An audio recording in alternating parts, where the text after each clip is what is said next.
सिर्फ सीमाई विवाद नहीं, जो वादे किए गए, जिन जिन गुटों के साथ समझौता किया गया और जो वादे किए गए, उन वादों पर खरा उतरने की बात भी कही है कि वापस तभी आएंगे जब सारे वादे निभा चुके होंगे। ब्रजेश जी।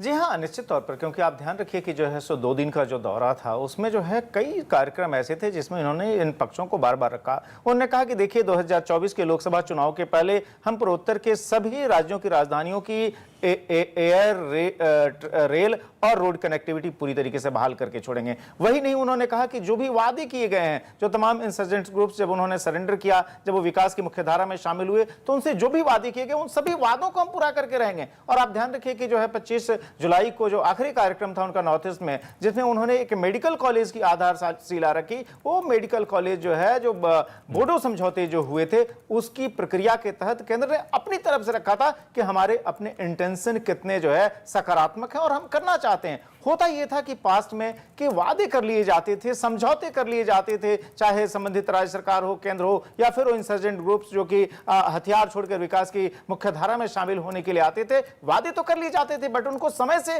पूरा नहीं किया जाता था या भुला दिया जाता था, जिसकी वजह से समस्या बरकरार रहती थी और फिर से वो ग्रुप जो है हथियार उठाने के लिए बाध्य हो जाते थे। तो ऐसे में जो है अमित शाह ने मोदी सरकार की प्रायोरिटी को बिल्कुल साफ किया कि जो भी वादे जो है सो हमने किए हैं, जो भी पास्ट के वादे हैं, सबको समय से पूरा किया जाएगा। और ये समय आप ध्यान रखिए कि जो सो 2024 के लोकसभा चुनावों के पहले भी इन सभी वादों को पूरा कर लिया जाएगा, तभी मैंडेट लेने के लिए जाएंगे जी। और सबसे ज्यादा कहीं ना कहीं जयदीप जी ये भी हिस्टोरिकली ये इश्यूज रहे हैं, जैसे ये 12 पॉइंट एक्शन प्लान की बात कर रहे हैं। विकास तभी हो सकता है जब लोगों में विश्वास होगा, और विश्वास तब आते हैं जब वादे पूरे होते हैं।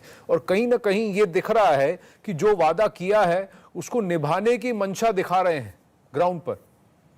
जी एब्सोल्युटली, ये तो दिखा रहे हैं और कई सारे वादा भी हो रहा है, जैसे रोड कंस्ट्रक्शन हो रहा है, ब्रिजेस, अरुणाचल में ट्रेन जा रहा है टू इतना 16,000 फीट ऊंचाई से जा रहा है, अभी ट्रेन लाइन तैयार हो रहा है, मैंने कंस्ट्रक्शन हो रहा है। लेकिन इसमें सबसे बड़ा चैलेंज जो है, जो मैं समझता हूँ, ये है कि जो वेस्टेड इंटरेस्ट है नॉर्थ ईस्ट में ही, इसको ये वेस्टेड इंटरेस्ट ये काम नहीं होने दे रहा है। अब मैं अगर आपका with your permission I come back to the border dispute. एक चिंता करने का, सोचने का ये मुद्दा है कि जब ये हेमंत बिस्वा शर्मा जब पावर में आया इन अर्ली मई, उसके बाद मिडिल ऑफ मई, उसके बाद से इमीडिएटली ये कभी नहीं हुआ कि चारों स्टेट के साथ असम के जो बॉर्डर डिस्प्यूट्स है वो simultaneously and very very strongly एक साथ ये it flared up. What was the reason? ये कभी नहीं हुआ, अनप्रेसिडेंटेड। ये सडनली क्यों हुआ कि ऑल द फोर्स चारों स्टेट के साथ बॉर्डर डिस्प्यूट, जिस दिन ये मिजोरम के साथ जो फायरिंग हुआ उसी दिन मेघालय बॉर्डर पे भी इंसिडेंट घटनाएं हुई। उससे